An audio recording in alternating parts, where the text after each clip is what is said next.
नमस्कार। आज समझते हैं नवरात्रि के त्योहार के असली महत्व को। तो सबसे पहला और जरूरी सवाल, नवरात्रि में पूजा आखिर होती किसकी है? इसका जवाब है माँ दुर्गा। वो दिव्य स्त्री शक्ति का ही प्रतीक हैं। माँ दुर्गा को ही शक्ति का मुख्य रूप माना जाता है, वही ऊर्जा जो सब कुछ चलाती है।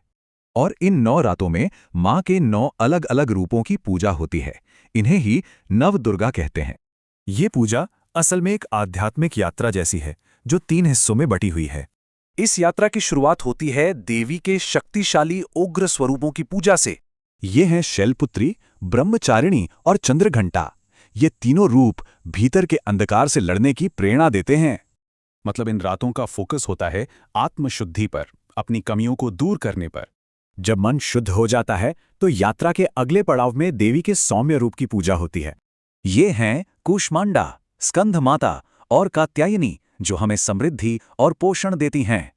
इन देवियों से आध्यात्मिक और सांसारिक दोनों तरह के धन का आशीर्वाद मिलता है।